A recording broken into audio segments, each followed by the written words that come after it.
grande question que certaines se posent.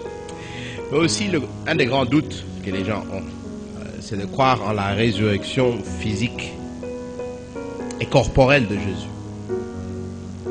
Je ne peux pas, quelqu'un dit, je ne peux pas croire en la résurrection physique et corporelle de Jésus.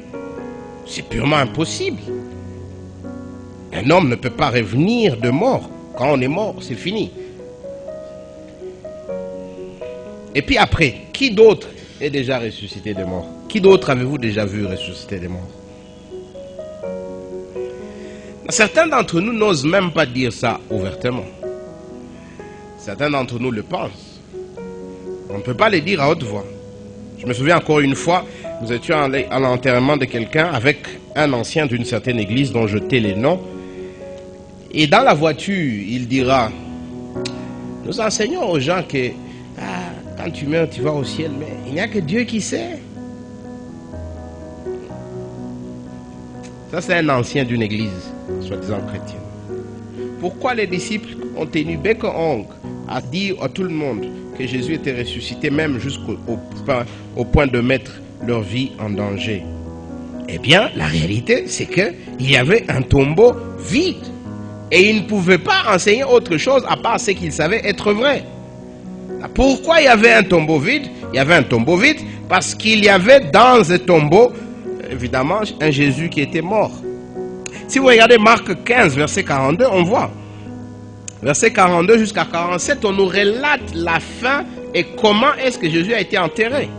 Le soir étant venu, comme il était le jour de la préparation, c'est-à-dire la veille du sabbat, arriva Joseph d'Arimathée, conseiller de distinction, qui lui-même attendait le royaume de Dieu. Il osa se rendre chez Pilate, le gouverneur, pour lui demander le corps de Jésus. Pilate s'étonna qu'il fût mort si tôt, fit venir le centenier et lui demanda s'il était mort depuis longtemps. S'en étant assuré par le centenier, il donna le corps à Joseph. Et Joseph, ayant acheté un linceul, descendit Jésus de la croix, l'enveloppa du linceul et le déposa dans un sépulcre taillé dans le roc. Puis il roula une pierre à l'entrée du sépulcre. Jésus est bel et bien mort. Et certaines théories disent, ah non, il n'est pas mort, il s'est juste évanoui. Oh. Nous avons un expert, un monsieur qui a déjà tué plusieurs personnes, c'est un expert, c'est un bourreau expert. C'est ça ce qu'il fait tous les jours, c'est son travail. Joseph va demander le corps de Jésus.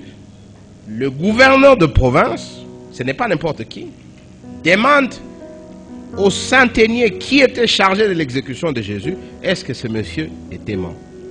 Et le centenier, un expert, lui dit oui, il est mort. La résurrection veut dire une nouvelle vie. Une nouvelle vie par rapport à ma vie de péché. Les choses nouvelles commencent, je suis une nouvelle personne, je ne suis plus l'ancienne personne.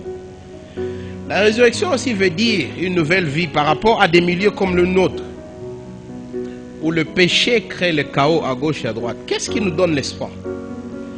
Qu'est-ce qui nous donnerait l'espoir de travailler au changement et à la transformation dans un pays où les choses sont aussi noires que le nôtre? C'est la puissance de la résurrection. Parce que notre Dieu, c'est un Dieu qui ressuscite les morts. Notre Dieu, c'est un Dieu qui sauve ceux qui sont perdus. Notre Dieu, c'est un Dieu qui restaure quand le chaos a tout envahi. C'est ça ce que ça veut dire. Certains d'entre nous vivons comme si la résurrection n'existe pas. Comme si un jour Christ ne reviendra pas. Nous avons ce monde et c'est tout ce qu'il y a. Vous avez le choix, vous pouvez continuer à vivre ainsi, à régner la résurrection physique de Jésus, à régner qu'un jour il y aura un nouveau monde. C'est votre choix. Et si vous vous réveillez un jour et vous trouvez que c'était vrai, et si un jour, quand vous vous réveillez des morts, vous trouvez que c'est vrai, ce monsieur est réellement vivant et qu'il y a un autre monde et qu'il en est le Seigneur, ça ressemblera à quoi? C'est moi vous inviter à prendre cette notion de la résurrection au sérieux, à vivre toute votre vie avec la réalité de la résurrection et sous la seigneurie de ce roi. C'est vrai, il est ressuscité.